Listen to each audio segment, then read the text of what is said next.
Kw'isoko.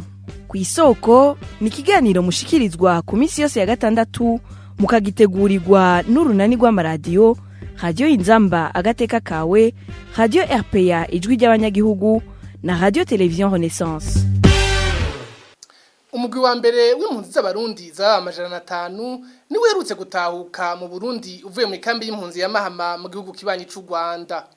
Kuva injyane zaduka mu mwaka wa 2015 n'abarundi ba mbere batahutse bavyishakiye habanje ko amasezerano hagati y'ibihugu by'u Burundi n'u Rwanda hamwe n'isata ca ONU kijejwe impunzi HCR.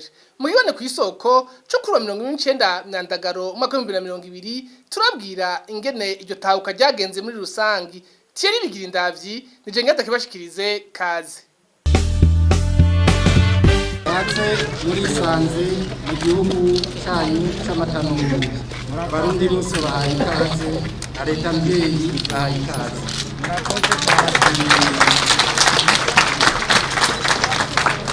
Aha umushikiranganje w'intwaro yo hagati n'umutekano mu Burundi Gervain Ndirakobuca niwe yari yakiriye abarundi bahungutse kuri uwe Gasenyi Nemba hagati y'u Burundi n'u Rwanda hari kuri uwa kane igenekezo ya 27 myandagaro. Ahejeje kubakira yaciye abashikiriza akajambo. Muhungutse ariko mu gihe isi yose iriko iragwanya ikiza cya coronavirus. Itatu muri kumwe n'abahinga mu by'amagara y'abantu kugira mwikingire ico kiza muhereye mu kwipimisha. Aho nyene tuzoronka n'akaryo ko kuganira ibijanye n'igihugu cyacu cy'u Burundi.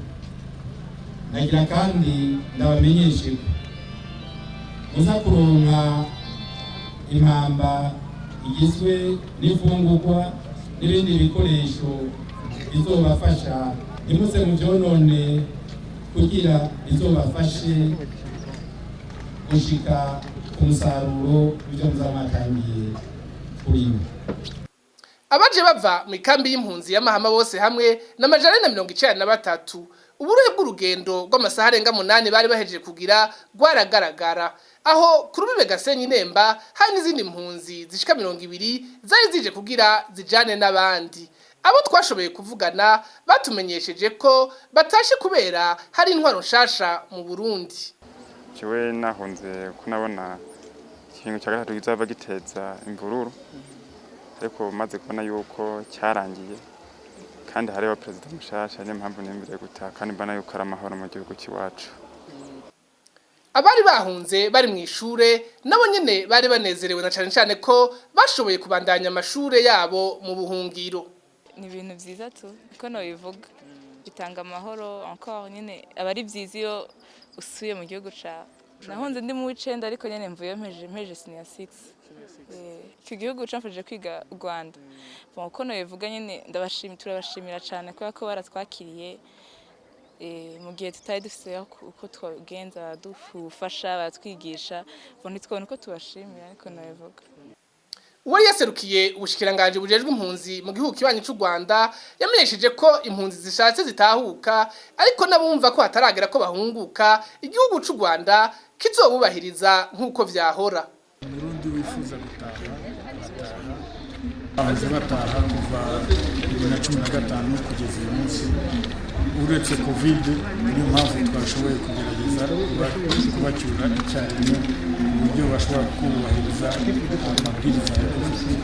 Hari abandi 300 bifuje kugenda kubera ko hakurya bemera umubare wa 500 utarenga ubwo abandi bashobora kuzaza muri iyi minsi bagataha. Abarundi bari mu Rwanda bifuza gutaha bashobora gutaha, abifuza kuguma mu Rwanda tuzakomeza kubakira. Umutekano w'abarundi bari mu Rwanda ndetse n'abandi banyarwanda bose umeze neza nta kibazo. Icegera c'urongoye ishirahamwe HCR mu gihugu c'u Rwanda Bamba Boubacar yari mu bahagarariye iryo tahukanwa ry'umugwi wa mbere w'abarundi wahungiye mu ikambi y'impunzi ya Mahama.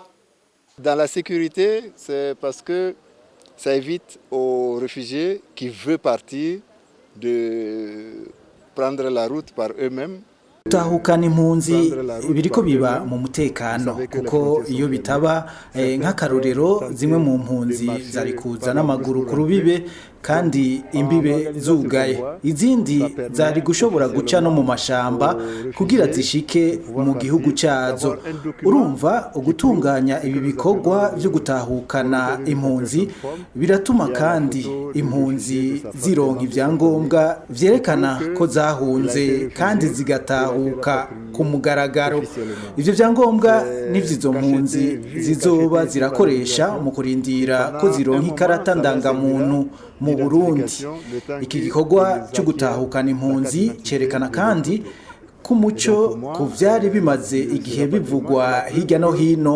wabonetse.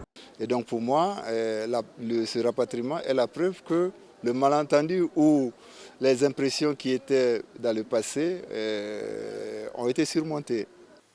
Mwikambi y'Imahama abo barundi bahungutse bavamwo hamaze gusaba guhunguka abangana 1,800 ariko hariho abarenga 50,000 bakiriyo muri bo harabona ko hataragera guhunguka umwe muri bo hacewe ku giti canje gutaha subu kugira umuntu azotahe leta nibanze yerekane neza ko ari imvye nkuko yigura biririmbo hama nibanze irekure abapfungwa ba politike buzuye mu busho butandukanye za mpimba ubusho bw'igihugu cose hama natwe nitubona ico twahunze kitakihari tuzoheza umuntu ahunguke twahunze imbonera kure zica abantu gufungira abantu busa kubangaza kubakorera amabi yose abakenyezi bavuga ku nguvu n'abigeme ivyo byose gushikisa mu Burundi biracagaragara ubwicanyi n'indanse ubwicanyi ndengera butungane n'ubunye mu Burundi baracuzuye ariko ubuhunguka n'ubishaka ugatwikiwe azohunguka ko no guhunga nitwahunze bimwe mu Barundi batashe bava Imahama ababa 56% n'abana abakuze ntibarenga ibice 44% nino ngaha duce dusozerera kiwane kwisoko cuno munsi mwari kumwe na Thierry Bigirindavyi nkaba ndabikebanuye naho ubutaha cyari kiganiro kwisoko.